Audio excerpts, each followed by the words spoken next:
What's up, everyone? Welcome to another episode of the Garage Game Podcast. What's up and welcome. With me, as always, I got Joseph, Kenny, I'm Aaron. We got a very special guest today. His name is Lance Easley. He's the author of Making the Call, Living with Your Choices. Decisions. Oh, I'm sorry. Don't worry, I told him this already before. I know, I'm an idiot. I'm sorry, Lance. And yeah. We can edit that out. we can edit that out. So yeah, we're gonna kind of get into it, and that is a big part of your life. But we kind of want to learn a little bit about you, what came before that, and then Yeah. So Kind of the whole shebang we want to know about you. Exactly. Definitely. So where'd you grow up? West Covina, California. West Covina. Okay. So what high school did you go to? South Hills High School, the Huskies. Right The on, Huskies, man. okay.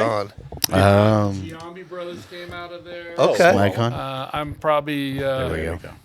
Yeah. So I'm one of the most famous people to come out of there too now. That's awesome. Right on. Hey, that's a pretty cool claim to say. Oh, it's crazy. I went to my 40th. What do you call those reunions? Reunions, yeah. And I walked in the door. I'd just been driving from Utah. I was living in Utah at the time, and it's like 11 hours. And I got out of the car and walked in, and I got mobbed. And Oh, I'm like, man. Oh, this is too much. So I went out to the car and just like tried Yeah. to chill for a little bit, and then came back in and dealt with it. I know, I bet, man. Everyone wanted to catch up with Lance now. I know, like all in a moment, people that weren't even my friends in high school were like, oh, yeah, yeah. I know that guy. All the questions coming right off. I know. Yeah, man. That's awesome, man. What was your occupation? before? When? Which Which one? Before growing up all throughout. Oh, I've been in sales for 40 plus years. I was a Miller beer rep at UCLA. That was one of There my you first go. gigs. Won the college President's Marketing Award twice. Oh, Wow. Because they changed the kegs. Back then, the kegs were like footballs, and you pump it from the top and put the hose in the bottom. And then Miller came out with this new keg where it was just it was different. Top You tapping. yeah, everything, and that's how everything is now. And the handles are on the top. They were the first ones with that. So I saw it. I thought, man, that's unique.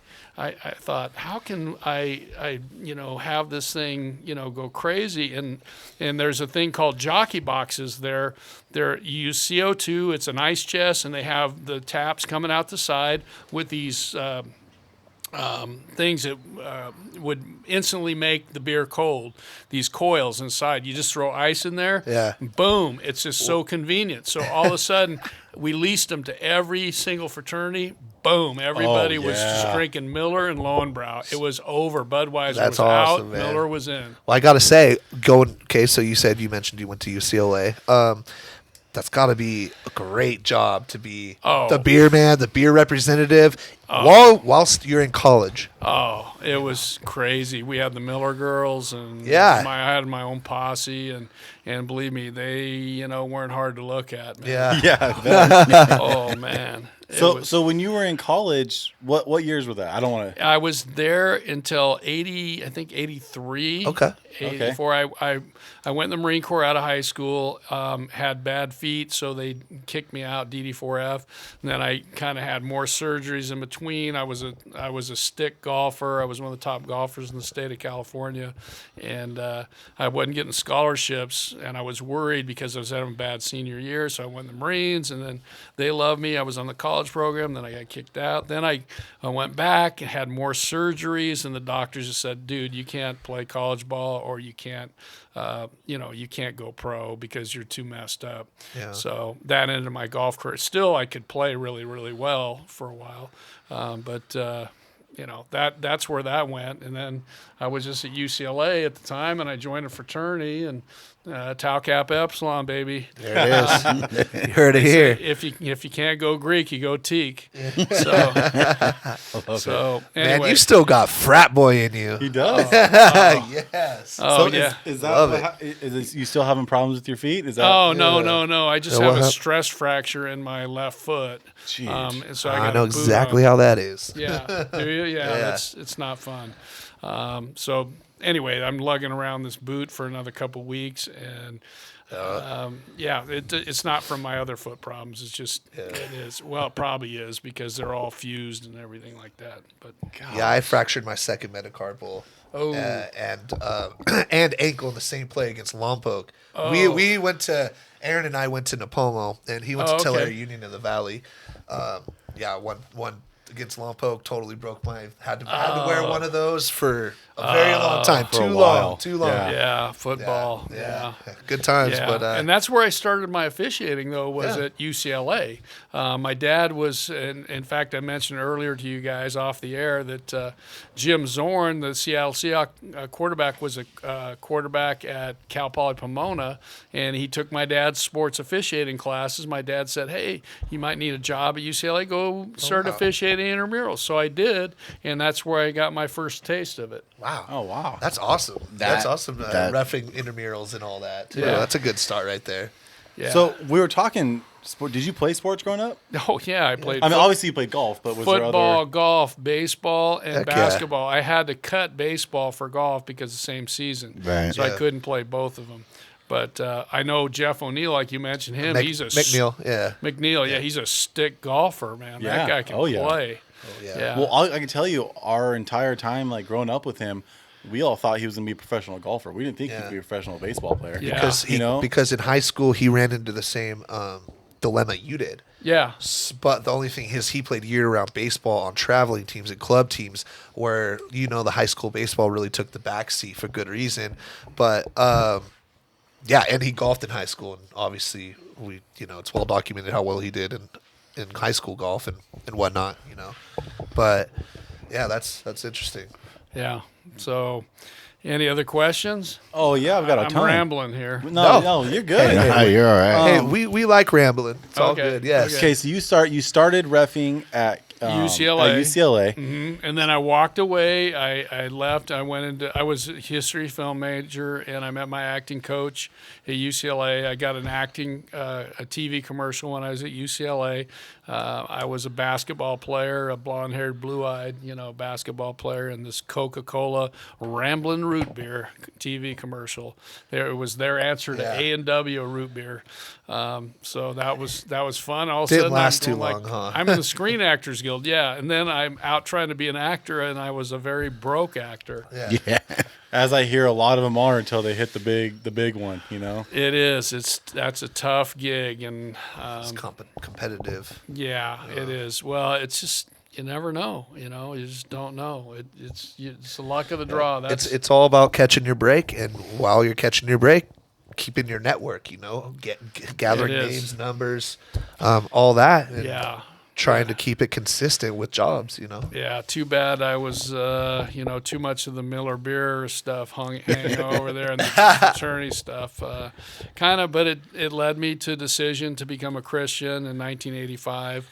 And that's when I kind of went off of acting, and my dad called me and said, hey, I need a swimming pool designer. He had a swimming pool business, and I became an award-winning designer in swimming pools. And that was like one of my first full-time sales jobs is designing and building swimming pools back in the Lance. 85 to 90. The man of many lives. You've had so many interesting occupations. Yeah. When I feel like that was a really a good time because a lot of houses were being built, and especially with pools too. It was until like 90 is when the recession hit. Right. And that's when both parents had to be working, so it wasn't like the wife would go to work, have extra cash, build the pool, get a motorhome, and, get a timeshare, get a condo. Those days like evaporated, and so the pool business took a beating along that, and got out of that, and anyway, ended up moving up here. I walked through a mall, saw a guy selling Bible videos. I said, oh, those look cool. They're from Disney, former Disney people, the guy who made Winnie the Pooh and all that. I said, oh, man, I could sell those. Yeah. And I became the regional sales manager, ended up in Santa Maria. There you Wow. go. Okay. Yeah. And then the guy who made Winnie the Pooh was Christopher Robin, right? Yeah. No, his name is Richard Rich. Oh, okay. Yeah. Wow, that's That was different Winnie the name. Pooh's best friend. right. That's funny. Richard Rich. There you go. So when did you start coaching reffing high school sports around here? I actually started in about when was it that Mike Ostini gave me a call. I remember I was sitting in my car. I remember exactly on Palisades in front of the doctor's office, and he said, Lance, I've been coaching youth football and youth basketball. He said, I heard you used to be an official. You should come out and become a football official. And one reason they wanted to get me off because I was a pain in the ass on the sideline, so they wanted to get me out there. So anyway, they got me in, and I got hooked. I got bit hard by the bug. Yeah. It was so awesome doing it, the camaraderie and the challenge of it. In golf you're real focused in the moment, and same thing in sports, you're focused, and the officials focus. You have to be. It's like a game in the game. Mm-hmm. Yeah, it is. Yeah. So I was talking. Tom Giesen was our high school basketball coach. Do you know Tom Giesen? Yeah. Yeah. Okay. So he was our high school basketball coach, and I had mentioned that we were going to interview you. Okay. And he was like, "Oh, I know Lance," and he goes, "Man, you need to tell him about the story." I don't personally remember it, but Tom said that I was yelling at you because of a bad call, and he went and yelled at you, and you gave him a tech. Yeah. I was like, that sounds about right, because he was our Yeah. coach our freshman year, and me and Kenny used to get a little mouthy with the rest. We hadn't mean- grown up yet. Yeah. Well, when we're losing and stuff, it's getting a little bit. We did a lot of losing. It was it was so nice to be in that organized where you had athletic directors, and you had, because when I refed at UCLA, I did all the championship games. I was older than most kids, but they'd have faculty members playing in the intramurals too, and but they had me because I was a Marine. Former Marine. I was a bouncer in the bars. I'd fight all the time, and I would just, wouldn't put up with anything out there. And rec ball is the worst to have to officiate. Oh, I can imagine, yeah. I used to tell people in Poly Pavilion, man, I'd whack them. I'd say, get out of the gym, and if you're out there afterwards, I'm going to come out and whip your butt. Yeah. And I would have if they were still there. Yeah. I was crazy. I was a nut job. That's great though. You have to be. You can't be, for stand lack your of a ground. better term, you can't be a bitch. You know what I mean? Yeah. Well, you have You can't let people punk you. You have to be you have to have a spine. Yeah. And the thing is but you also have to have the it factor. You have to be able to slow everything down, see everything. You have to manage a game. There's a lot that goes into officiating that I learned along the way, even refining my craft, getting in the right position, being in shape, just all these types of things, the rules, knowing the rules. So people would even ask me, because, you already mentioned the NFL stuff. Oh, I bet the NFL was really hard. Players are fast, all that stuff. It moved too fast for you. I said, you know what hard is? Do a fifth grade girls basketball game. Oh, God. Watch it be 5-4 at the end of the game. And You have to let so much stuff go. Yeah. Otherwise, you're just blowing the whistle all the time. Travel there, up, double dribble, up, And they're just a little swarm of bugs that move up and down the court. They're all like a little huddle. It's very difficult. It's a lot easier to do it where they're spaced out. They know where they're supposed to be. They stretch the field out. You can see the fouls just jump out at you. I mean, it's I could totally relate to you because I used to umpire for a couple years, Napomo Little League baseball, and I used to do minors and a couple major games, but mostly I was on the minors schedule. And I mean, I was like, were we this bad at hitting the strike zone when I was? And I was like, no, there's no way we were. And I was like, I kind of had to widen the strike zone a little bit to kind of get the action going a little bit, and it's just tough, refereeing it is. The lower level the lower games. levels. People don't realize how tough that is. I can relate as well because I think I've umpired for probably 5 years back home in Tulare, and I was like one of the top guys. Like I did minors, majors, Babe Ruth, everything. And they had just renovated the Little League Park for Cal Ripken, so they hosted an all-star tournament, and so their coach was pissed. I made a call. I mean, it was a bang play. It could have went either way. Coach came out. You're blowing this game. We're losing because you. I said, no, coach, you're losing because you left 10 runners on base in 6 innings. So, and he was just like shocked. And I go, yeah, man. So I know what I'm talking about. Yeah. I know. Get out of here. I know. We sit there as officials. We know what's going on because we know the game, and we Exactly. sit there. You know, I remember at San Francisco that when I was doing the 49ers and Jim Harbaugh. Oh, his whole they were a disaster. That whole coaching staff. Oh, and their man. special teams coaches in my ear, like yelling at me and stuff like that. And the special teams would go out on the field, and they would have 10 guys out there. And I'm thinking, like, you know what, dude? You need to focus on getting 11 out there instead of 10, instead of talking to me. Yeah. You know, it's like, come on, man. Totally. So, okay, you said you have to let a lot go in the Little League.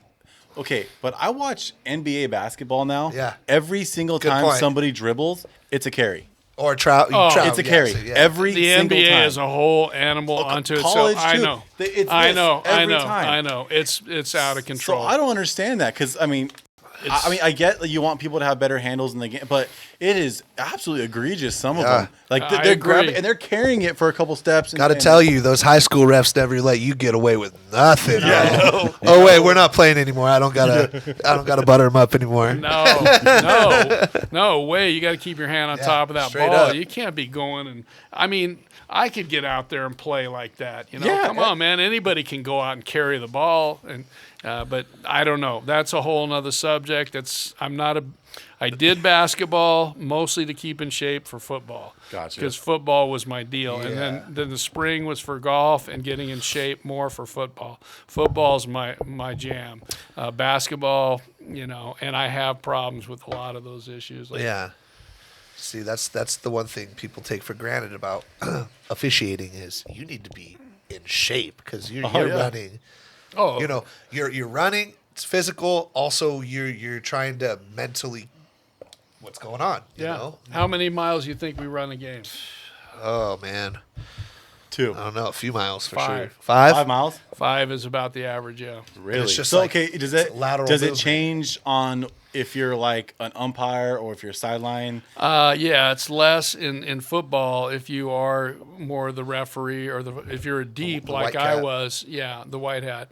If you're a deep, you're going to run a lot more. In high school football, before they went to 7-man mechanics, were the side judge and field judge. I'm the back judge, and I'm running everywhere and back on the punts and all that kind of stuff. But in basketball, everybody runs about 5 miles. Yeah. There's nowhere to hide out there. Yeah, absolutely. Absolutely. Well, we're getting on our first segment of the game. It's story time. And what was it we were going to do? We're going to talk about the best high school athlete you've ever seen. or seen, reffed, Wow. See, or the best, or even best performance you have seen. So we can go with either one. I'll go first. Yeah, We'll give let you time. go We'll last. give you time. Go We'll because let you go. I know. gotta This think was kind of a about last that. minute thing too for the segment. So we were like, Yeah. Let me think. For me, it's hard to say because I don't like him at all. He was a jerk, but KJ Cusack Yeah. was probably one of the best high school football players that I played against. I remember because he was one of the better players. He's on the team. dynamic.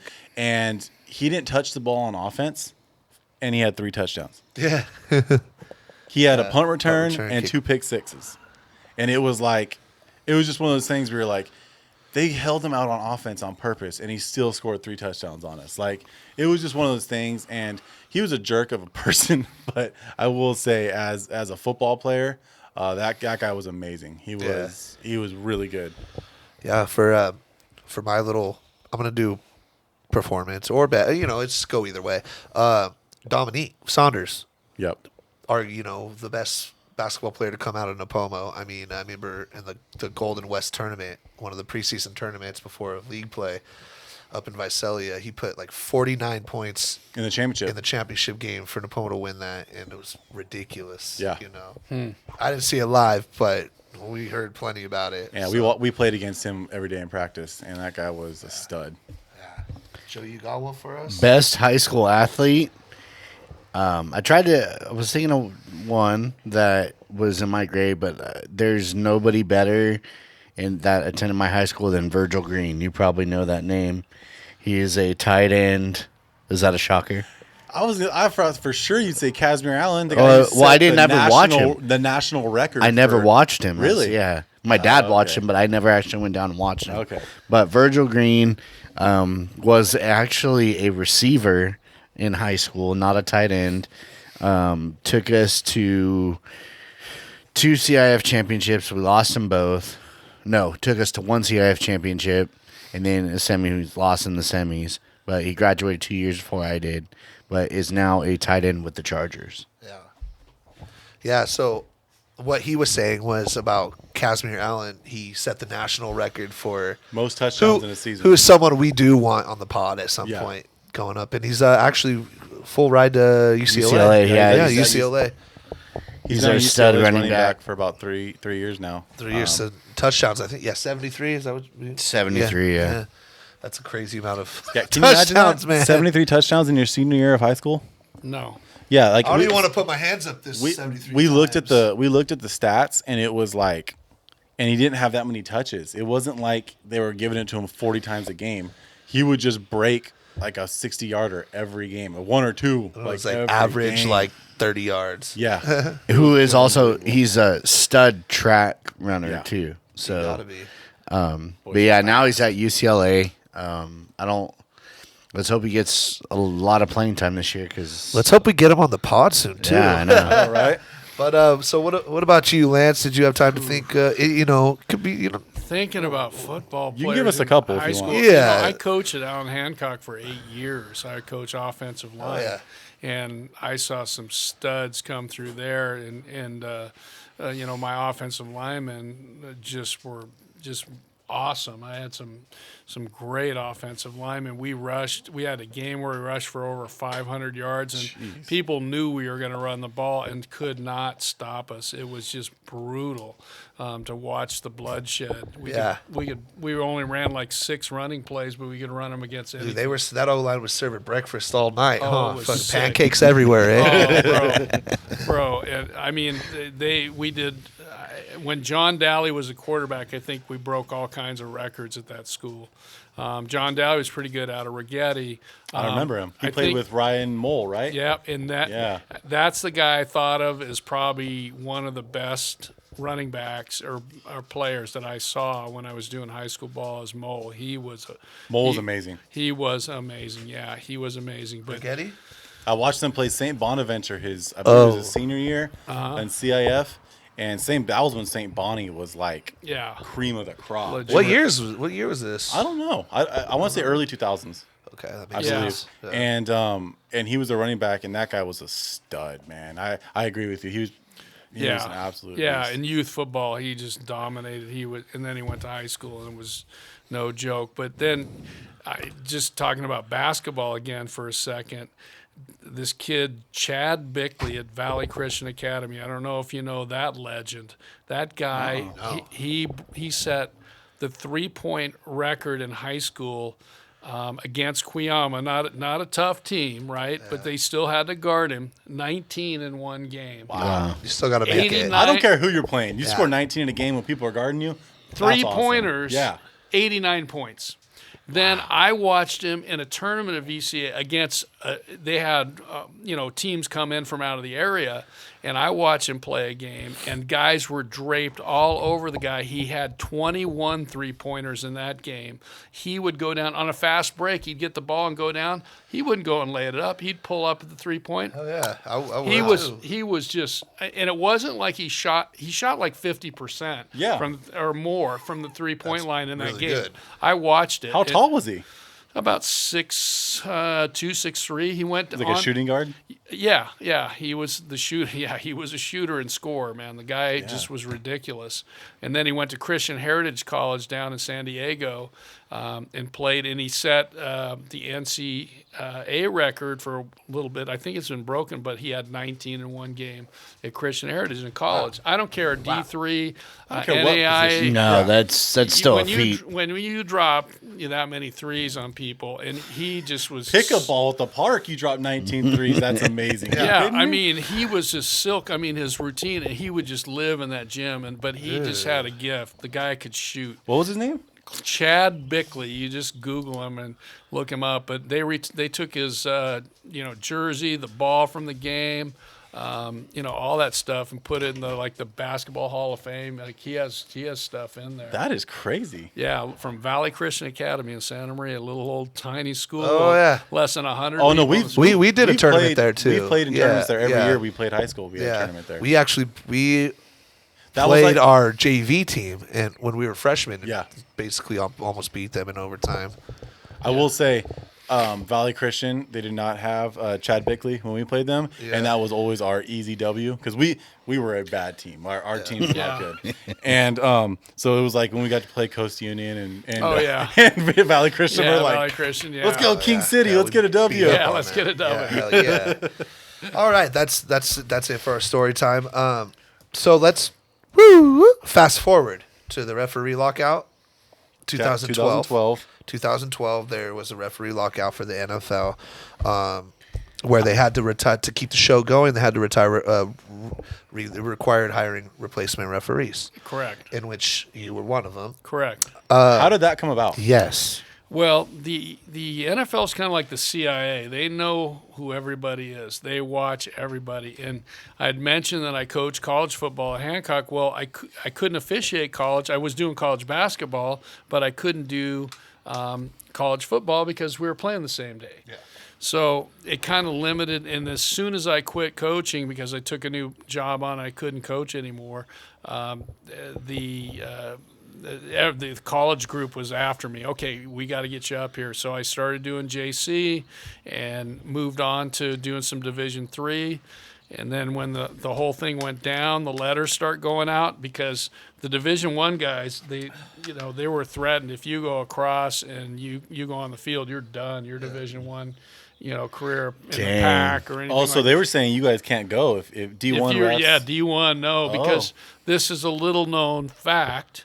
That the NFL referees, for the most part, ran every one of those conferences. So they said basically blackball. Yeah. You go across, and go and work in the NFL, you're done. Your history. Dude, that's crazy. And just for me, little old me, man, I got the letter, man. As soon as I was hired by the NFL, it's like, you're done. There's that, yeah. Yeah, I have the letter somewhere. Really? Oh yeah. So anyway, they found, they sent me an application. They sent it out to all these different people that I talked to that were doing Division II, Division III, different states, and then retired NFL officials, people like that had been in the league, and they were just scrambling trying to. And I thought the whole thing was okay. They're gonna. Threatening the union and saying like, okay, you guys, we got other guys, so you're going to have to come to terms. And I thought that was all it was going to be. I never thought I'd see the field. Yeah, just a big bluff. Yeah. Next thing you know, I get hired, go through tryouts. Here I am on Monday Night Football, the Raiders and the Cowboys, and I'm going like, holy mackerel, this is really happening. It got real. Okay. It got real. I got to ask you, tryouts? Oh yeah. So how do you do a referee tryout? Well, you had to go back there, and you meet with the whole staff, and then I went to Atlanta, and I'm a Central Coast guy, California kid. Okay, I don't know what humidity is. Yeah. Okay, 100 degrees is very warm for me. Well, it was 100 degrees. 100% humidity, and they made us run a mile. Well, we never had to run a mile for any tryouts and anything, plus doing field work, backpedaling, running around cones, stuff like that. So you're telling me you had to run a mile at this age in 100-degree heat? Yes, I was 52 years old. Yeah. And they didn't tell you were going to have to run a mile before that? No, they did. I was working out. I'd go to Rigetti. There's going to be PT, huh? Yeah, I lived next to Rigetti. I was working on trying to get myself in shape. The thing is, I came down with the urinary tract infection before I went. So I'm dying on that mile. I couldn't finish. I almost passed out. And I said, I can't run anymore. I can't. And I went in almost throwing up. I was like pale. And I laid down. I told the doctor, I said, I got a UTI, man. I've been on meds for it. He says, oh, dude, relax. Yeah. He says, you can't. Yeah, you get some water and fluids in you, man. And I thought that was it. I was done because I couldn't finish the mile. Yeah. Yeah. I got the call back, and Man. and they liked me, and Yeah. Okay, so you had to run, but like I'm wondering, like, do they have people like doing plays in front of you, and they do a no, whole, there's like, no plays. No. So it's just like a physical test. Like Yeah. we do that. Okay. Yeah. I Okay. think a big part of the tryouts, you got to be able to do the referee toss, with the football. Yeah. Right. No, not really. That one. Oh, that's a big part of it. That's a skill. That's a skill. It is a skill, to throw an underhand and not drop the ball. That's you drop the ball or throw a bad underhand pass on your crew, you're going to hear about it. Yeah. It holds up the game. Man. Oh It yeah, gets you're everything. buying beer after the game. Yeah. Yeah. Okay. So like we were saying, or like you said, you started out with Monday Night Football. What was that like? Like being there, because me and Kenny went to Jags Raiders the last game in Oakland. Okay. Coliseum, yeah. And the Jaguars saw me on our seats and invited me and him down to the field, and we got to see a field view of the stadium. Yeah. And just like that, I was like, wow, Yeah. this is amazing.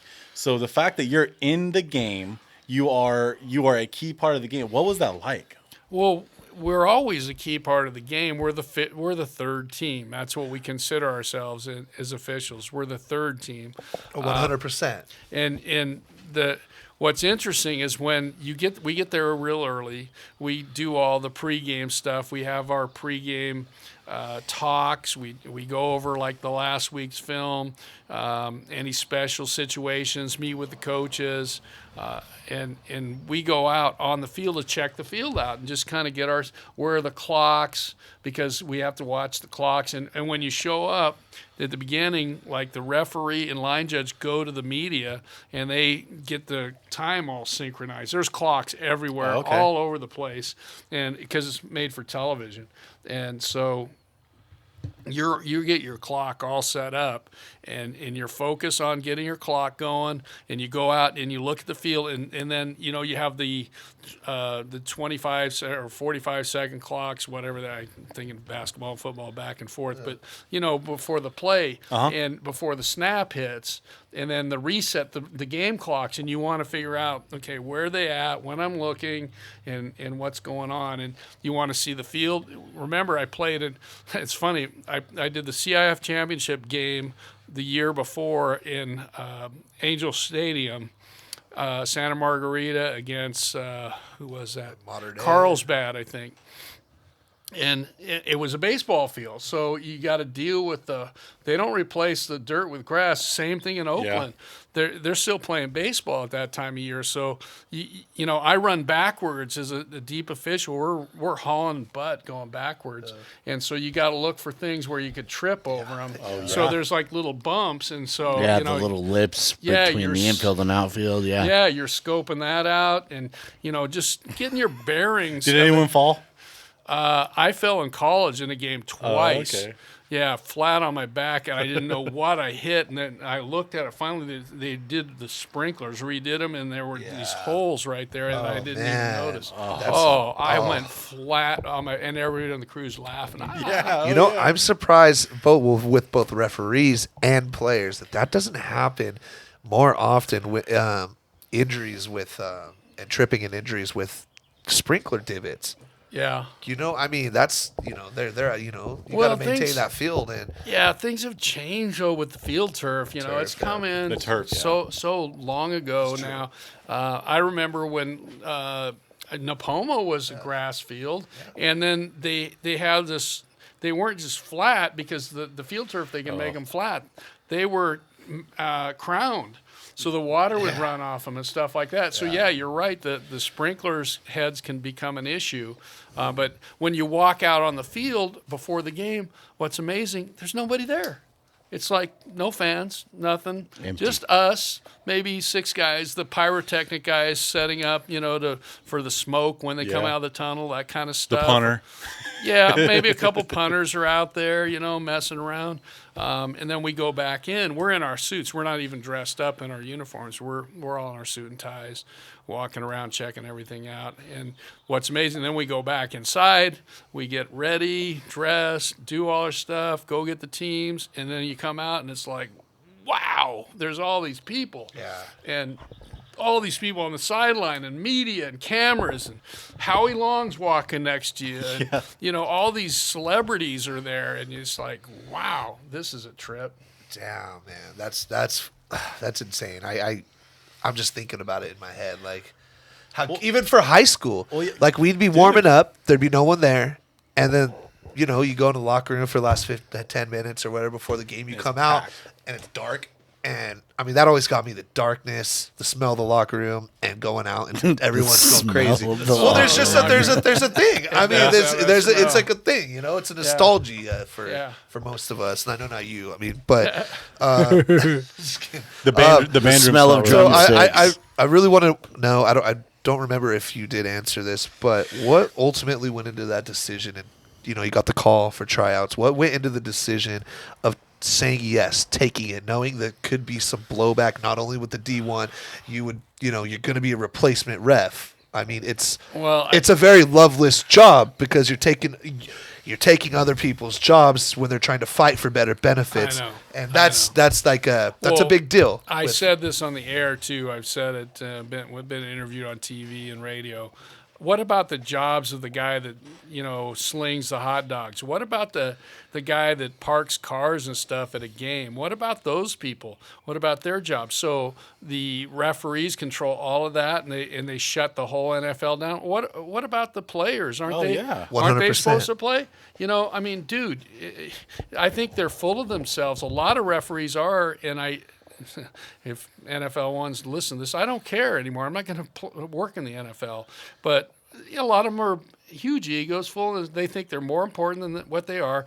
I always used to say, all we are is here to facilitate the game. We are no better than the goalposts, the sidelines. You know, we're really not that big of a deal. And some of these guys think they're a real big deal. Yeah. And they're, like I said, full of themselves. You can tell Ed Hockley thinks he's a big deal. Yeah, he's retired. So. That dude was so yoked. He wore the tightest shirt he could find. I know. The Schmeeds. I can only imagine what kind of diligence he went into making that decision. All right. So we're going to go to Monday night. It was Monday Night Football, right? Seattle and Green Bay? Yeah. 2012. 2012. So what week was it? Like what week of the season? Week 3. So I knew it was early in the year. Yeah. I mean, this... do you want to tell it, or do you want me to tell it? I feel like the season was going pretty smooth too. Yeah, we had our bumps in the road. We were ranked as one of the top 3 crews, so we were. That's why we're getting good games and Monday night games. We got quality games. I was in Chicago on Soldier Field. Got Andrew Luck's first game against the Bears, and I saw how really good he was. It's great being a deep official, like a side judge, field judge, back judge. It's like you get to kind of watch the game unfold in front of you, so you really get a feel of how really good some of these players are. And every team, the worst team out there, has studs. People were saying like, "Oh yeah, Alabama can beat, the worst NFL team." I said, Alabama probably wouldn't score a point. They would get crushed. Not a point. Yeah. Trust me, being a Jaguars fan, I hear that every year. Being a Raiders fan, I've heard that. Alabama could beat the Jaguars. It's like first of all, cool your Jets, because maybe they could beat the Jets, but for another day we could get into this. Nobody's ever said that about the Niners, by the way. Just so you know. You guys were pretty trash for a while. For a little while, dude. Well, my Rams are doing pretty good, but anyway. Got to slide that one in there. All right, so we're at Seattle. That's what you want me to talk about? Yes, sir. Is that things are going pretty good, and we have that Monday night game, and Seattle was up there a day early and got to go with my umpire. We went up to Mount Rainier, checked that out, hung out, and I was all squared away, ready for the game. Our whole crew was. We were all, everybody was happy. We always said don't screw anything up. That's what every time before a game, usually we come to the middle and say don't F it up before the game starts. So, we were feeling good about it. And the game turned out, it was loud. Everybody said in the NFL, they said, you won't believe how loud it is in Seattle. And I work in domes, and they couldn't even cut near. They sound like these buzzing bees on the field. I don't know how they did their offensive signals. It was all quiet because you couldn't hear. You just could not hear it at all, and my ears were almost hurting from it. But the game itself was like a non-game. It was so boring. I think it was like 6-3, or before all this stuff went down, and people talk about my call being the call of the game. I beg to differ, and I always tell my white hat this. And if you watch it on TV, the replay, you'll see after Green Bay scored to go ahead, Seattle's coming back. Russell Wilson rolls out on the Green Bay side of the field, down about the 5-yard line, throws a pass on third down, gets intercepted. I'm standing next to Pete Carroll, way away from this thing, and he sees what I see, and his shoulders just slump down. He's going like, oh, game over now. We see a penalty flag, and I'm going like, what? What's that penalty flag for? We're looking at it like, what's that all about? And then my referee comes out and he says, personal foul, roughing the passer, first down, Seahawks. Wow. And I'm going like, oh, okay, well, he had a roughing the passer call. Well, you look back at the film, what had happened is Russell Wilson had rolled out of the pocket, and once you're out of the pocket, you are considered a runner. Yes. You can be hit low. He was hit low as he threw the ball. My referee flagged it. And because it's supposed to be if he's in the pocket and gets hit low. He gets that protection in the pocket, but he does not get it once he becomes a runner. And he screwed that whole thing up. And I always tell him that. I go, Wayne, man, you're the one who threw me under the bus, because if you had gotten that call, and he laughs, he's an old Texas boy, and he says, yeah, Lance, he goes, yep, I sure screwed that one up. And good night. But he didn't get to write a book about his call, though. No. Nobody ever. And I've watched a game like twice. I've seen the video of my call a million times, but I'm talking about the game itself. Yeah. And coming down to that portion of the game, and I see that thing, and I hear, because Gruden and Tirico are the two guys commenting on it, and they just kind of gave him a pass on that. They didn't even question that one. But for me, they tore me up. Jeez. So let's get to you. After the botched low hit roughing the passer call, it's all history now. But widely known as the Fail Mary. A couple seconds left, right? Packers with the ball. 8 seconds on the 24-yard line. Seahawks with the ball, my bad. Seahawks with the ball on the 24-yard line, no timeout. So we didn't really have time to prep, come together as a crew. We just had to suck it up and just, play's coming. Rely on what you see in front of you. Yeah. Because a lot of times when those Hail Marys, they'll call a timeout. We can come together, talk about it, make sure we're in proper position, what we think, and kind of communicate with each other. And now they have the headsets so you can talk to each other. We didn't have those back then. Yeah. But anyway, so I'm looking at it, and all I had was Golden Tate and Sam Shields on my side, and they had trips at the other side of the field. So when you think of a Hail Mary, 24 yards, not really a long pass. He's going trips. He's going trips. He's going to throw it up over there and just let him battle for it. It's going to be who has the biggest hops, who box out. Exactly. Box out and get the hops. That's exactly what Hail Mary's about. So I'm watching the play. Sam Shields is down, and Golden Tate, the Green Bay Packer, and the Seattle Seahawks are just dancing around kind of in my corner of the end zone. Nothing's really going on. And I'm just watching Russell Wilson have these guys in my vision. And then I see a tight end come across the field. Next thing I know, I see Russell Wilson spin back the other way. And then I see the ball coming. And I go, oh no. Yeah. I said, here it comes. And so I have to see the trajectory of the ball. I have the goal line. I can't go to the back of the end zone. I have to stay on the goal line, because the back judge has the back line. Me and the field judge have the goal line. So I got to stand there. I can't move.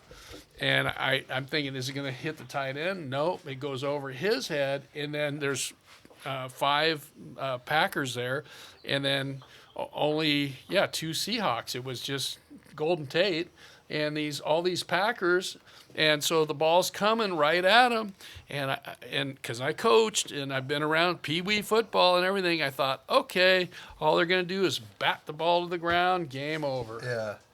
No, that did not happen. All of a sudden, these idiots started to catch the ball. I don't know. Hopefully, that's not too harsh for your podcast. It's not too harsh. Not at all. No. But Let's just say no. I could not believe it. I said, oh, no. It's almost like, I don't know if you guys are married, but it's like oh, no, I don't want my wife to know about this or that this happened. It's like the unexplainable. It's just going to be bad for you. Yeah. And that's what I started thinking. So I see him grabbing the ball, and I have to put it all together and see when the hands went on and who had it first. And Golden Tate was closer to me. And then M.D. Jennings had a part of it. So did Golden Tate. And M.D. Jennings was laid out like this. Golden Tate was actually the first guy to come down with 2 feet inbounds, and he had his hands on the ball. And M.D. Jennings had his hands on the ball, and then the whole play kind of rolled. Excuse me. It rolled that way into a pile. Yeah. And then everybody's in this pile. And then I couldn't move because you don't move when you're seeing this stuff. You don't want to officiate on the run. You want to have that 7-yard cushion so you can see the top and bottom of everything. And so I'm starting to go over to the pile. And I'm just saying, God, please let one of those guys have it clearly when I get over there. And no, that didn't happen. Not even close. I'm looking down, and they're rolling back and forth. Both of their arms are wrapped around it, trying to take it away from each other. And at that point, it's not like a fumble that's underneath a pile with all these big guys, breaking fingers and grabbing each other in different places I won't talk about and scrambling. I know. Yeah, exactly. If you've ever been in a pile with a fumble, nobody. I was a running back. Yeah, nobody can see it. No camera can get in there. It's brutal. It's brutal, but we can kind of come out as referees and go like, oh, I'll just give the ball to them. I'm not saying that happens, but that could happen. Yeah. But when they're laying on their backs and there's 20 cameras on Monday Night Football, they have the sky cam, And they're both holding holding it. You can't get away with that. You got to call what you see. So I looked down at it, looked at my back judge. He was standing there, and I thought, okay, we both see the same thing. I see his hand starting to go up, so I go up, and he goes up, stop clock, and I go up, touchdown, and I'm going like, oh, the optics of this are just horrible. Oh, no, I can't imagine what they're saying up in the booth on TV. So right away, that went through your head. Oh, yeah. Well, What are they saying on TV? Like, well, that was the second thing. Okay. The first thing, I mentioned Chad Bickley, the basketball player, big time Green Bay Packers fan. Him and his dad coached at the school at Valley Christian, and they just are Packer. They're from Wisconsin. And the first thing I said, I lost them forever. They're never going to be my friends. They're never talking to me. That was number one.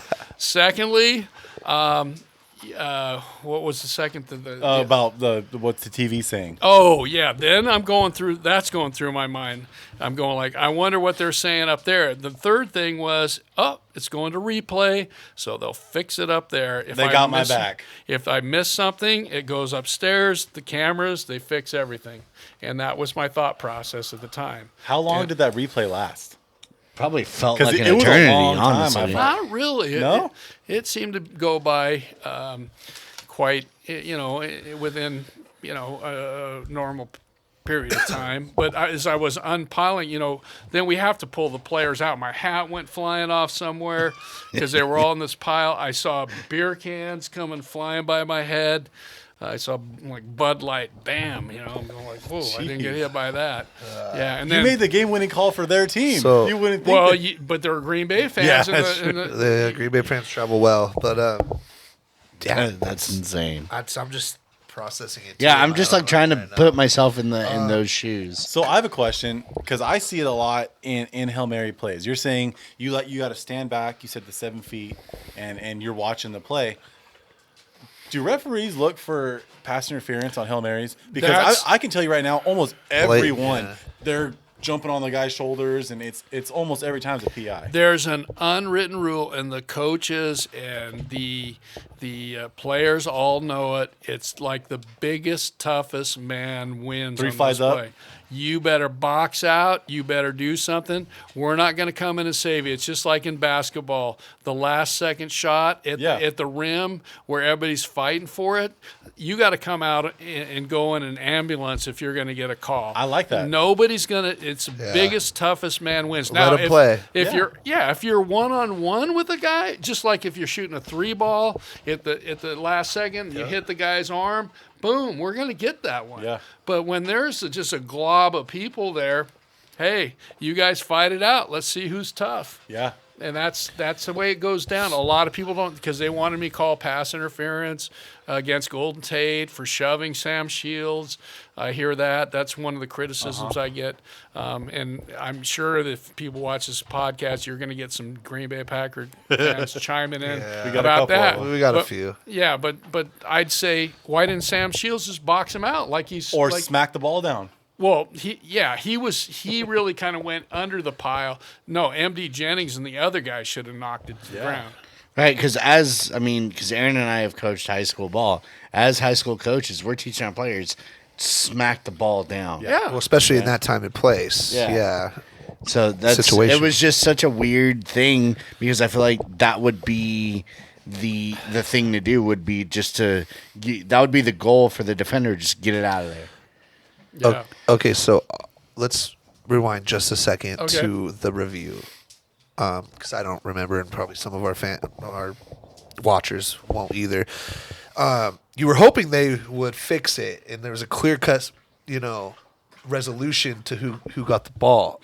Well, obviously we know the history by now. There wasn't, and what happened in that review? Because I don't exactly remember. There wasn't clear. There was not enough Concise evidence to overturn the call. Okay, so I'm going to ask you right now. Did Golden Tate catch that football? Yeah, he was the first one with both hands Okay. on it. And You were there. I'll take your word for it. I went. Well, if you look at it from my viewpoint, the camera angles, you'll see he's the first one with both feet on the ground and both hands on the ball. It's just the whole completion of the whole thing going to the ground and how that ended up. And MG Jennings, he was laid out like this. Golden Tate's like that with his feet on the ground. And I did a celebrity softball game for Richard Sherman, and Golden Tate was there. And the fans went nuts. Everybody, when him and I went together, the media was like, look at they're together. Oh, and Green Bay fans hate that when they see that picture. Man, Me and Golden Tate. But, Seattle, man, he's gonna stay. the and Legion don't go of- to Wisconsin. Oh, yeah, no, I'm wanted dead or alive there. What's funny is I was on the bus to go over there. Remember, this was Russell Wilson's rookie year. Oh, really? Yes, Okay. Bobby Wagner's rookie year. He sat on the bus and he was so humble. He said, "I don't know if I'm going to make the team." The dude is an all pro.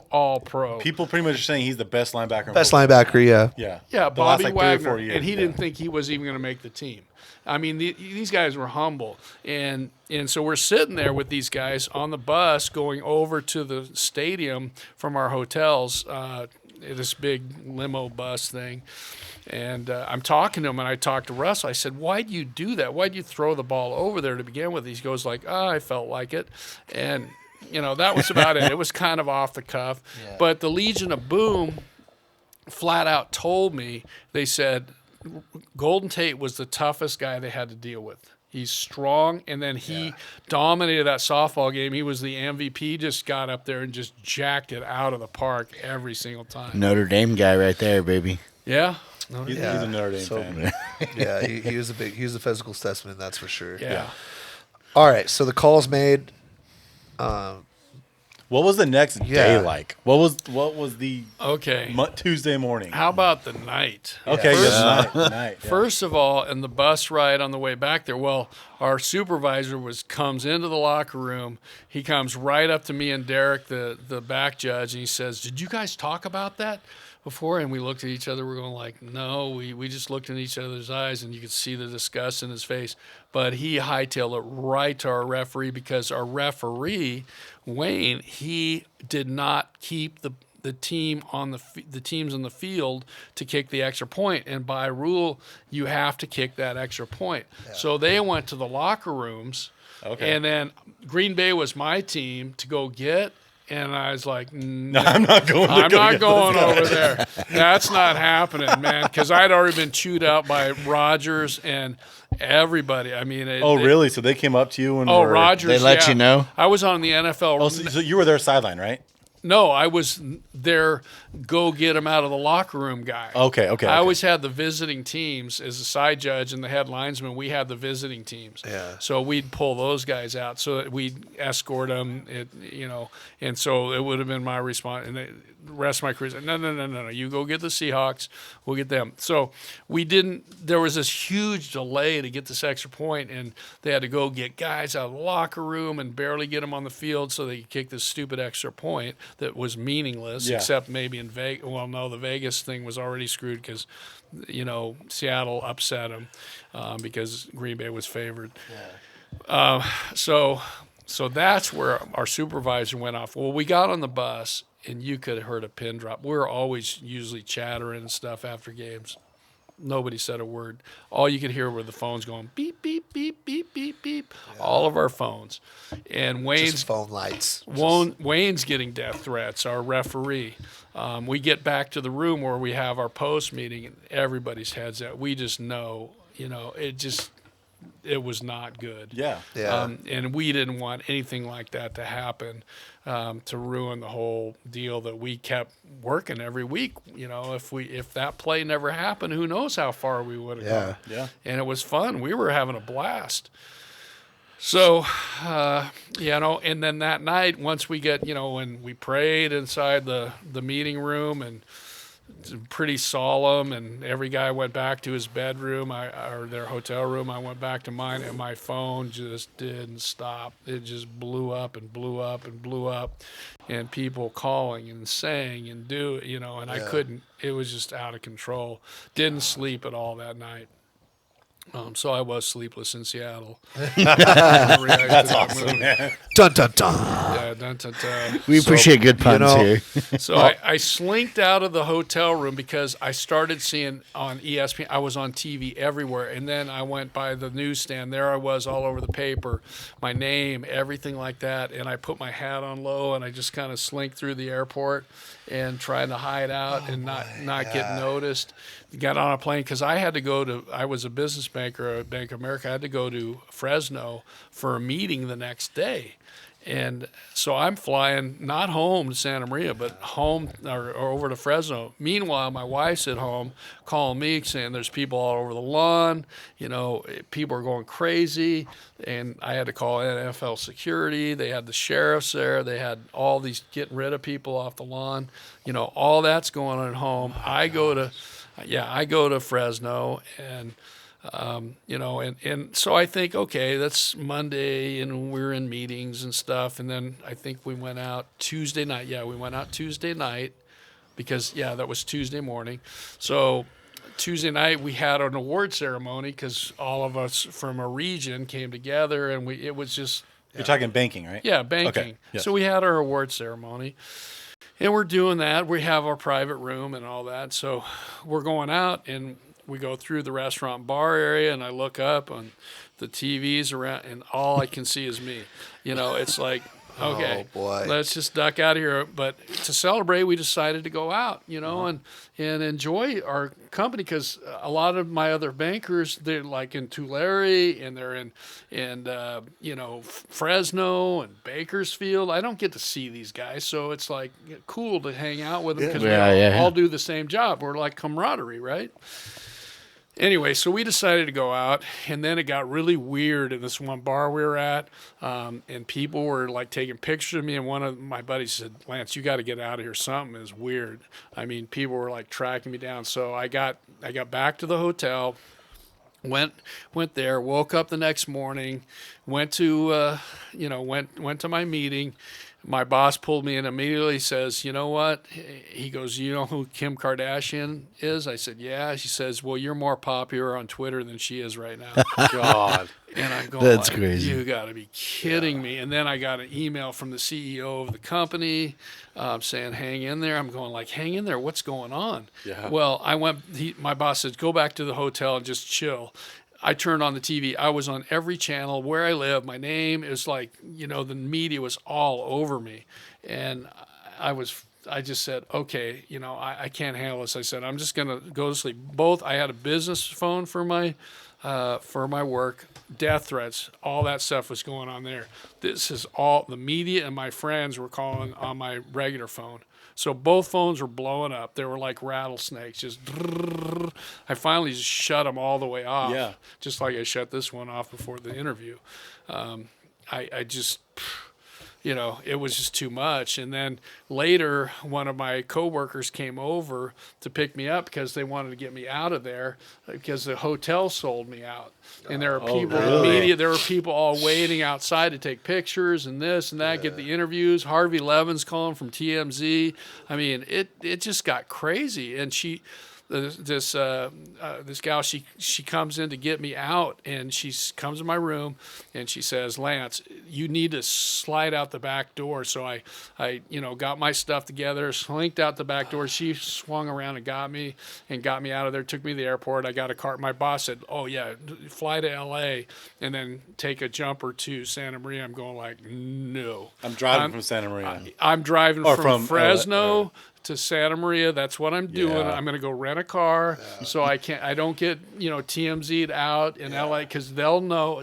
These guys know how to find you. Oh, yeah. Dude, it's crazy. You think you're just a regular person. You wait till something happens and your whole life blows up, Damn. See, that's the thing about sports, man.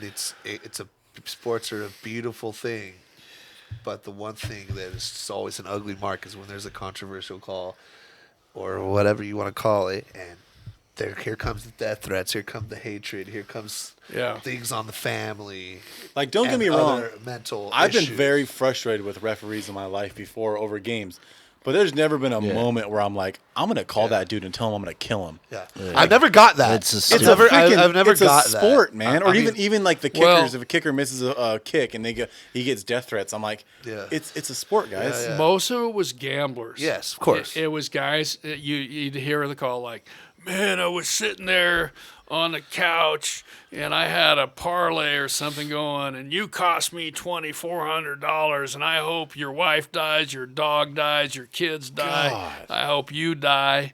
And just stuff like that. I had to turn my phone over to law enforcement so that they could check on all that stuff and kind of protect me and arrest these knuckleheads or deal with them to make sure how bad the threats were. But it filled up my voicemail and everything, and it was insane. It's probably a blessing when, your voicemail box gets full. full. Yeah, right. You're- I'm just kind of sitting here thinking like, okay, well, Seahawks and Packers in 2012, those are two week 3. week 3. Well, Seahawks weren't yet because that was Russell's rookie year. Yeah. So They weren't that they were great up yet. and coming. They were barely, So you got to think though, like more people are going to be watching a Seahawks Packers game than like a Jets anybody game. You know what I mean? So it's like that had a lot to do with it because a lot more people watch. Oh, Monday Night Football too. Well, yeah. Everyone It's the watches only Monday game Night it's just Football. a national spotlight, Yeah. and it's well documented what's going on during this early part of the season, with the replacement refs. It's like they were waiting for something like this to happen. Plus, Every the week. thing that gets me is, do you think, obviously this happened to you, you drew the short straw in this situation, but I mean, if there were the actual real refs there, Well, look at what happened know, and the it's- Rams in New Orleans. That was a Yeah. horrible call, a You're non-call. talking about the miss PI? 100%. Yeah, Yeah. the helmet-to-helmet contact on the defenseless player. I know both of those referees. Did they give their names out on TV so people could go out and loot their houses or just do whatever? And that was an NFC Championship game. Yeah, that was. that wasn't game 3. Yeah. Yeah, so upon doing a little bit of research before you got here, kind of, Yeah. refreshing my memory a little Gotcha. bit. You know, after the call, life after the call, it sparked. You know, you went through some mental. Well, here's mental what happened. abilities. I started getting asked, how did I survive this? Started doing some speaking. I didn't know, what to do, and I just came up with this thing, this speaking concept called, when the noises in your life's overwhelming, you can be deaf to it. And DEAF is decide to stand, don't be a victim, embrace stress and pressure. It helps you grow, adopt a good attitude. You can control that and form a foundation. And that was kind of the thoughts that helped me through this. I was fine. I was speaking. That's what happened. A guy was sitting there. He saw me speak, and he says, "Wow, this should be a book." Him and his wife are best-selling authors. So he said, "Yeah, we'll get this book thing going." I go, "Oh, okay." I ended up writing half because he had asked me questions. He says, "What does it mean? What is this term that you're, pre-snap read?" He says, "You got to explain stuff like that. You can't just send it to me." And so I ended up writing about half the book. Gotcha. But anyway, as far as so I was fine. I was speaking. I've done so much speaking all over the place, books and this and that, TV, radio, Today's Show, NFL Today, NFL Network. Garage Gang Podcast. Garage Gang Podcast. Podcast. I mean, I've done tons of it. So that wasn't a big deal. What happened, and I know what you're referring to because I was on the Jeff and Jeremy show here about a week. They had me and brought me on KZOZ FM, and they love me because they're Seahawks fans. Yeah. But they asked me the same question about some of the issues, how it affected me. And it was 2014, married, speaking all over the place, great job at Bank of America, business banking, everything's It's kind of blown over by that. Way over. Point. That's Way 2014. Yeah. 2 years after. So January 2014, I start feeling weird. I didn't want to go anywhere. Didn't want to do anything. Then I walked in the grocery store, thought I was having a heart attack. I go, what is going on, man? I scrambled to the car and then went to the doctor. They put a chest monitor on me for 24 hours. They said, no, your heart's fine. They said, I think you had a panic attack. I go, panic attack? What's that all about? And he knew I was struggling with not wanting to do things. My doctor, he says, you need to go see a psychiatrist. So therein lied that whole issue, and that's when people thought that I had PTSD. Well, I didn't have, I wasn't thinking about the game or any of that stuff. None of that stuff was on my mind. I didn't have any thoughts going on. I just felt bad. So I had to go. They tried to treat me on meds for about 5 months. Nothing was working. And then my doctor, he said, you need to go to this clinic in Malibu where they treat, issues like this. And he treated actually Eric Dickerson, the famous, Rams. Rams running back. Probably shouldn't say that because of privacy, but my doctor actually told me that, and it's no offense, but here's the thing, and this is that it's such a scourge that if somebody has some mental issues, that everybody looks down on them in society. You could have cancer, you get a trophy, but here people suffer, and what they discovered is I had a chemical imbalance. My body stopped producing chemicals. It went to my brain, and it made me all out of whack. And it wasn't my fault at all. I didn't do anything wrong. Yeah. Nothing I could control. It just body does unexplainable things. It does unexplainable things, and I'm just recovering from cancer and still have to be tested all the time. I didn't do anything to cause it. Yeah. It was colon cancer. I didn't do anything for that. It just happened. So this is what happened with me. Glad you're here, by the way. Yeah. Thank you. Awesome. Congrats on that. Glad to hear you beat So I got the treatment. They finally got me the right medicines, and I'm fine now. I've been fine for years now because they were able to medicate me to balance my system. And I was in there with people that were bipolar, depressive disorders. I mean, all kinds of stuff that I was in treatment center with. So, I feel bad. Kevin Love, the NBA player, he came out. He's had problems and struggled. And whether it's chemical or cognitive, I don't know his situation, but he thinks it's chemical. Well, it's definitely something. I'd say in the last maybe last maybe like 3 or 4 years, where the stigma has kind of been broken on it, to where it's not as looked down on as it was. Well, that's good to hear. Well, Yeah. dealing, especially in sports where you're dealing with egos, you're dealing with macho men. Yeah. The stigma he's talking about is men not wanting to come out and admit they're going through depression or they've been depressed. Yeah, or they're having anxiety, or they're having panic attacks. Because from that chemical imbalance that causes it, or whatever you want to say, mechanical things happen, Yeah. and which you need to be able to talk to people about, whether you like to or not. It's a big deal. You can't keep that right. inside, because that's when it becomes combustible. Well, you got to think too, like as a professional athlete, as somebody that's out in the spotlight, like that's probably a really hard subject for people to just go out and say. So, there are professional athletes that do speak on that type of stuff, and that, I mean, like you said, kudos to them, because that's a hard topic to talk about. It is, and I've integrated into my speaking events. It's a part of my attitude section when I go out and talk and do my speaking, my public speaking. And people have come up to me afterwards when I'm doing book signings, and they are so grateful that I brought that out and laid it on the table and took a knife to it and opened it up and said, hey, it ain't a bad thing. Don't hate on yourself for it, and people shouldn't be hating on you. Absolutely. You've had an interesting life, my man. I mean, little bit. it's A little bit. I would say you can write a book about it, but I mean, There is a book. you already have. I mean, just the experiences you've had, up to this point thus far. I mean, all the pre-call stuff, refereeing, just enjoying yourself refereeing as a side job, side gig on the Central Coast, to getting that call to be a replacement ref, to making the call, the Fail Mary call, and everything that came after that.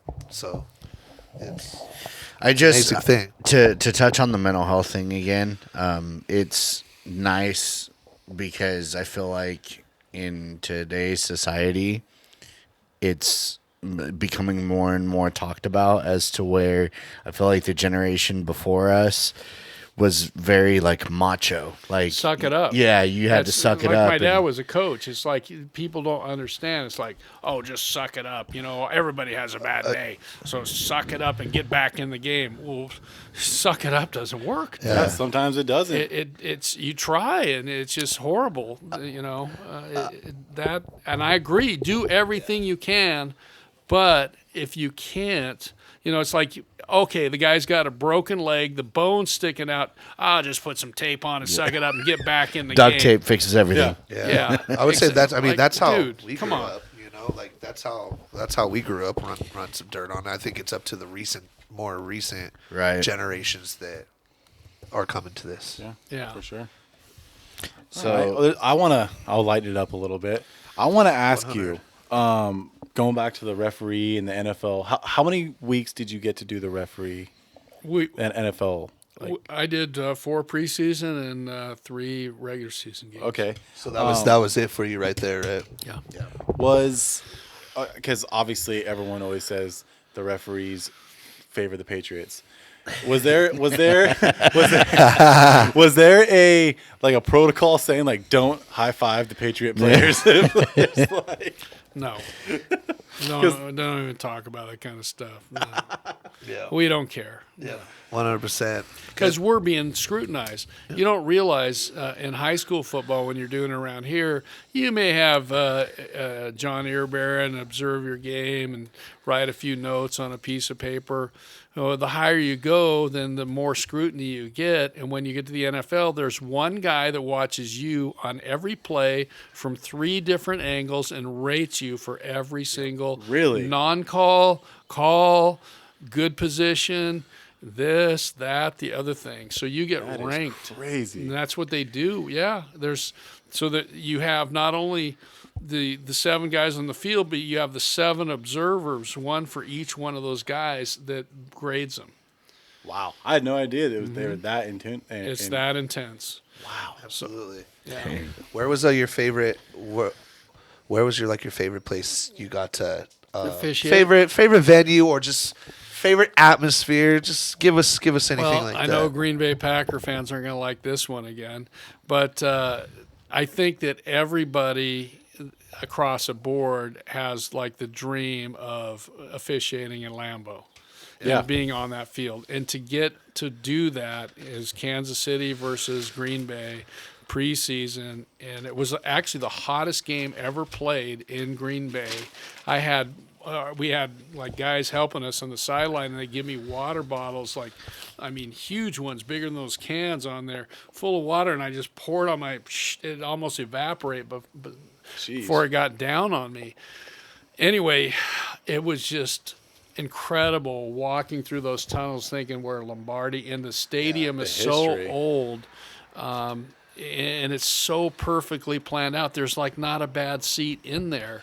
It's really cool. And the fans, and hopefully Green Bay fans like this part, I think they have some of the best fans in sports. They, it's their chant, "Go Pack Go," and they're not like some of the stadiums, like the Black Hole with the Raiders and even the Rams when they're in St. Louis. I heard language and things coming from the fans. I would not want to take a child to that game. It was horrible. It's just a glorified college town. Do you know the atmosphere Yeah. in Green Bay? It's very family oriented to the point. Like they say they have that traditional spring game between the starters and obviously the seconds, where they get anywhere from 60,000 people out for a spring game, for a practice game.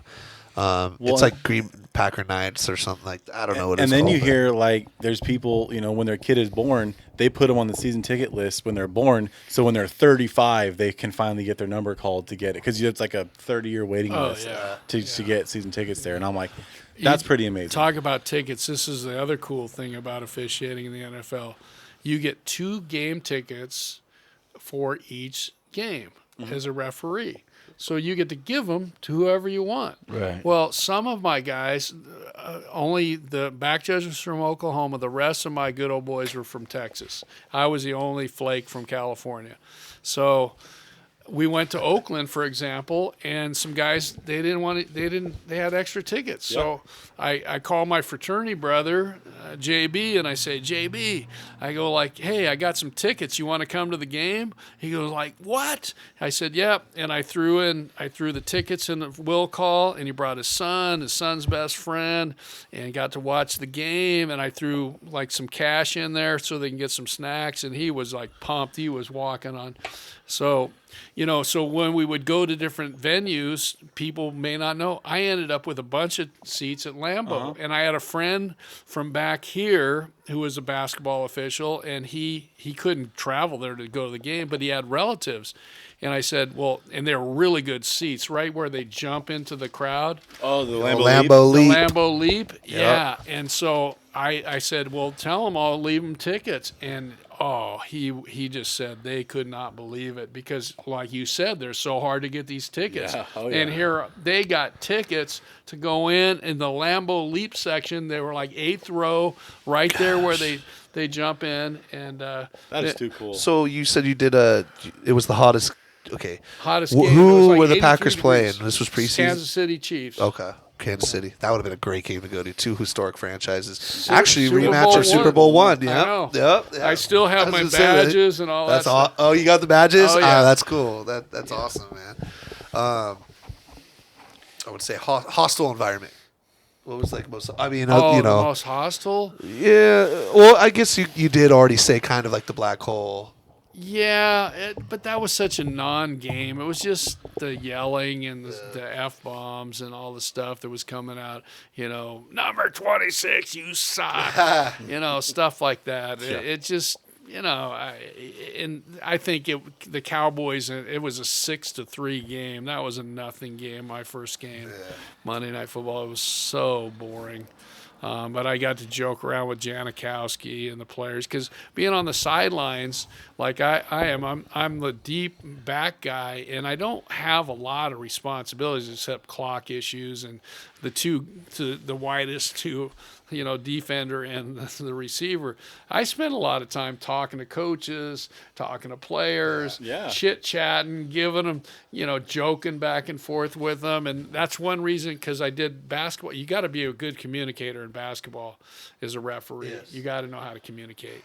Well, I was a good communicator, so that's one reason they wanted me on the side. The field judge and side judge, we do a lot of communicating with the coaches and players and stuff like that. So, all right. I gotta ask. Yeah. What is it like? Because referees take a lot of the brunt of blame for losses for teams at every level. At every level. If someone's team loses, it was the ref's fault. Even if it wasn't, they blame the refs. Is it hard, like, leaving a stadium knowing that there's people like that hate you either way because you know what I mean? On a normal night. No, you get over that. That doesn't affect you at all? No, unless we did something that, created a problem in the game. We always analyze and evaluate ourselves. Yeah. We look back at film. Did we miss something? Did we miss a call? And you don't have the scrutiny with the TV cameras on Monday Night Football. So at a junior college like Hancock versus, Santa Barbara City College, you just have film. You have your ability, or you do Rigetti versus St. Joe. You have film, and you'll go look back at it, and you'll talk about mechanics. Were you in the right place to make the call? Did we mess up this rule? And that you talk about what's hard is you go from the high school rules to the college rules to the NFL rules, and you got to know this. Yeah. We had a crash course in NFL rules, and that book is like that thick. Uh-huh. And you have. I could imagine. Like, how long did you have to train? Like before you... June. We just started like right in June, and next thing you know it was September. Yeah. Wow. August, September. Yeah, it was like course. that. And we had to take a test. And I remember in Oakland, our first game, my referee comes running over to me and the field judge, and he says, well, guys, he says, you got to get me out of trouble because you're the two guys that know the rules the best. And I said, what? What do you mean I know better than you? You're the white hat. Oh, it was the white? Yeah, it was the white hat. Jeez. And that's rough. Oh, it was. Yeah, it was. I was like, my heart's pounding out of my chest. I gotta ask, were you? I'm gonna say starstruck, but like, after you said you talked to all these players and coaches, were there any players and coaches like, dang, I just talked to that person, or? Not really. I don't know. It was just interesting. It was just kind of overwhelming because every week you saw guys that you saw on TV, right. Players, coaches, celebrities on the sidelines. You just kind of got used to it, but it was just kind of fun and they're trying to butter you got up desensitized too. A little yeah. bit. Oh, Phillip Rivers, man, he came out. We were in when we were in Minnesota. Guys went out of bounds, got tackled out of bounds, and he comes running at me. He says, "You should blow your whistle sooner." Cusses you out in the most nicest way. Yeah. I looked back at him. I said, "You need to shut your mouth and get back over there in the box." And he just looked at me. His face got all contorted. He's like, "Oh man, I better stop because that flag may come out." So I put him in check real quick. He's got a mouth on him. He does, but doesn't cuss. He doesn't cuss. It's like friggin' frack or something. It's like an 8th grader. Dag nabbit. And then later in the same game, a play happened on the other side of the field, and they couldn't. It was way over there, and there was flags or fumbles or whatever was going on over there. So him and Norv Turner come running up to me, and I saw Phillip Rivers, like, all of a sudden he goes like, "Oh, okay, hold the horses." And I said, and I saw him coming. I said, "Put out the hand, the stop sign, just like I do in basketball. That's enough, Coach, I got it covered. I'm going to go over there and I'm going to find out exactly what happened. And I'm going to come back and fill you in. He goes, thank you, Lance. Boom. Norv Turner, one of the great, you want to talk about coaches that are great and coaches that are real knuckleheads. Jim Harbaugh, not to mention any names of Knucklehead City, ruining Michigan's program right now. Oh, no, this is Totally ruining it. Michigan's ruined Michigan's program. They just gave him an extension. Yeah. Yeah, you're right. Somebody And they were worse before he took him, so, I mean. Yeah, a guy that I work with now played for Bo Schembechler. Oh, wow. And he came out to train me with the job that I'm working for right now. And he's 6'4". He looks like this big tight end. Yeah. I'm going like, dude, what did you play at Michigan? You go, tight end? He goes like, no, I was a DB. I looked at him and I go, what? Remember Browner and the Legion of Boom? Yeah. Yeah, he was like Brandon that. Browner, He was yeah. this big dude, and he had like 3 rings from bowl games. He played bowl games every year. He was a stud, but he knows Harbaugh, and he's not a big Harbaugh fan either. So final segment to Yeah. kind of finish us off. We give you 2 options. You give us what you like better. Okay, Brady or Montana? Brady, Yeah. gotta go Brady. I think it's becoming more and more that way. Making the call or never taking the job. Making the call. Yeah. I kind of figured that was natural grass or turf. Turf. Okay, little less messy these days. Oh, it's so easy. It's like officiating on a basketball No court. sprinkler Yeah. divots. Yeah, it's way better. Reffing football or reffing b-ball. I think I know. Football, hands down. Just kind of off the cuff. What's your favorite place to eat around here? Probably the hitching posts. Oh, Okay. Casmalia. You've been to Jocko's, right? Of course. I know. After They the redid football it. games. Yeah, I know. I've drank with a bunch of refs after the football games. I know. I mean, not post high school career, Yeah. but Well, they remodeled Jocko's on the outside. Did they fix the inside too? Yeah. Yeah. It's all good to go. They're open after 4 now, so Okay. they're open for dinner and bars open and all that good stuff. So Okay. least- What's the Jocko beans are legit. Oh, yeah. Keto beans. Yeah. I used to, when I first moved here, I lived right down the street off of Thompson Road in Knott Street, which is the last street going south on Santa Yep. Shout out Benevito House. Yeah, and we used to. I just call up Jocko and said, "Hey, I gotta Yep. have a pint of the Jocko beans and eat them with all kinds of different food." we kind of used to pretty much make them. We worked at Little Jocko's. Yeah, we worked at Little Oh, Jocko's. Little Jocko's. Okay. So we ate Jocko beans Rest all in the peace, time. Little Jocko's too. They just shut down. So Yeah. for good. Rip. Yeah, rep. But So now that we are done with that and the pod is pretty much over, I want you to give a plug for your book and what you're doing. I kind of want to know what it is Okay. that you have.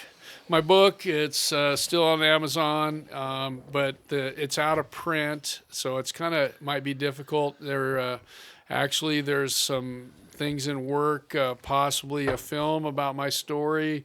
There is a documentary film they're working on right now called The Most Controversial Calls in Sports History, which I'm a subject in that. It's kind of being shopped around right now.